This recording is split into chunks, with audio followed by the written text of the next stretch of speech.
Аймгийн засаг дарга галсан дондог Оросын албаны улсын элчин сайдын яамд элчин зөвлөхөр томилогдсон ажиллаж байгаа учраас Монгол улсын засгийн газар Монгол улсын ерөнхий сайдад аймгийн засаг даргын үүрэгт ажилласаа чөлөөлөгдөх хүсэлтээ гаргасан. Улмаар аймгийн иргэдийн төлөөлөгчдийн хурлын ээлжит 6 дугаар хуралдаанаар аймгийн засаг даргын үүрэгт ажиллаас нь чөлөөлөх, мөн аймгийн засаг даргад нэр дэвшүүлэх асуудлыг хилэлцэн Монгол улсын засгийн газарт өргөн барьсан юм. Монгол улсын засгийн газраас аймгийн засаг даргад нэр дэвшиж олонхийн санал авсан аймгийн Монгол Ардын намын хорооны дарга аймгийн иргэдийн хурлын төлөөлөгчд өгөрж авыг аймгийн засаг даргаар томилсон шийдвэр нь хараахан ирээгүй байна. Харин аймгийн засаг дарга галсан дондгийг үүрэгт ажиллаас нь чөлөөлсөн шийдвэрийг албан ёсоор ирүүлжээ. Үүрэгт ажиллаас нь чөлөөлж өөр албанд томилсон шийдвэр нь гарсантай холбогдуулан Монгол улсын засаг захиргаа нутаг дэвсгэрийн нэгж түүний удирдлагын тухай хуулийн 32-ын 7-д засаг даргаыг чөлөөлсөн огцруулсан бол засаг даргаыг шинээр томилох хүртэлх хугацаанд түүний бүрэн эрхийг нь засаг даргын орлогч хэрэгжүүлж хариуцлагыг нь бүрэн хүлээнэ гэж заасны дагуу аймгийн засаг дарга галсан дондог өнөөдөр аймгийн засаг даргын орлогч Батсөхөд аймгийн засаг дарга болон баруун бүсийн зөвлөлийн даргын тамгыг албан ёсоор хүлээлгэн өглөө. Монгол улсын ерөнхий сайдын захирамж гарч аймгийн засаг даргын үүрэгт ажиллаас намайг чөлөөлсөн байгаа. За мөн бас гадаадд томилогдох тушаал маань гарлаа. За ингээд Ховд аймгийн засаг даргын ажлыг тамга тэмдгийг хүлээлцэх ажлыг өнөөдөр зохион байгууллаа. За ингээд ховдчуудтайгаа сүүлийн 2 жил гаруй хугацаанд засаг даргаар ажиллаж хамт ажилласандаа бол баяртай байна. За өмнө нь бол 4 жил ажиллаж байсан. Ингээд нийтдээ 6 жил аймгийн засаг даргаар ажиллалаа.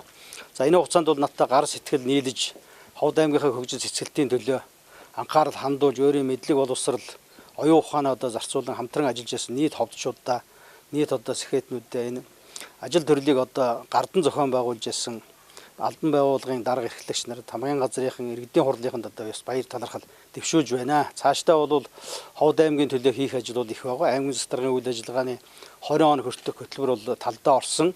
Ингээд цаашдаа бол энэ хөтөлбөрийг бүрэн хэрэгжүүлэх ингээд сонгогчдод бол тавих тайлангийн хугацаа бол бас үндсэндээ дөхөж байна.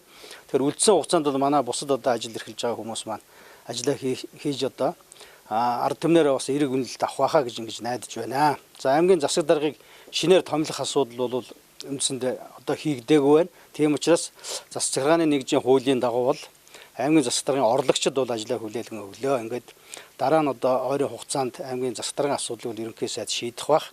За энэ тухай бол манай улсын хурлын гишүүд бус толгойдох хүмүүс бол ярьж хөөрч байгаа байхаа гэж ингэж бодож байна. За миний хувьд бол ингээд хуулийн дагуу нэгэн чөлөөлөгдсөн учраас орлогчид бол ажиллаа өгч байгаа. Түүнээс аймаг орныхаа ажлыг бол орхиод явсан асуудал байхгүй шүү гэдэг бас зөв талаас нь ойлгоорой гэж хэлмээр байна. За шинэ ажил томилогдож байгаа нэгдүгээрт Оросын албаны улсын элчин сайдын яамд ажиллах юм чинь баруун бүс тэр дундаа Ховд аймгийн Оросын албаны улсын томоохон мужи байгууллагуудтай холбож хамтран ажиллах тал дээр бол онцгой анхаарнаа цаашдаа. За манай Ховд аймаг бол баруун бүсийн тулгуур төв аймаг. Гадаад харилцаа бол бас нэлээд сайн хөгжиж байгаа. Ялангуяа Оросын албаны улс энэ чиглэлд бол харилцааг улам эрчимтэй хөгжүүлэхэд би цаашдаа бас өөрийн мэдлэг боловсрол оюунаа бол дайчлан ажилланаа. Ингээд ховдчууд та хүндээ бүгдэнд нь сайн бүхнийг хүсэн өрөөё. Тэрээр 2000-аас 2004 онд аймгийн засаг даргаар ажилласан. Өнгөрсөн 2 жилийн хугацаанд мөн аймгийн засаг даргаар томилогдсон. Нийтдээ 6 жил Ховд аймгийн засаг даргын нэр хүндтэй бас хариуцлагатай албыг хийж гүйцэтгэлээ. Ингэхдээ тамгын газрын баг хамт олонтойгоо хамтран аймаг орон нутгийнхаа хөгжил дэвшлийн төлөө хоёргүй сэтгэлээр ажиллаад ийхүү аймгийн засаг даргын үүрэгт ажилласаа Оросын албаны улсын элчин сайдын яамд элчин зөвлөхөөр томилогдож байна. Аймаг орон нутгийн хөгжил дэвшил ажил амьдрал та бүхэнтэй хамтран хийсэн бүтээсэн ажил бага биш болохоор байнга эргэх холбоотой байж Ховд аймгийнхаа гадаад харилцаа тэр дундаа Оросын холбооны улстай холбох гүүрэнд болж ажиллана гэдгээ ажлаа хүлээлгэн өгөх үеэрээ илэрхийлсэн юм а.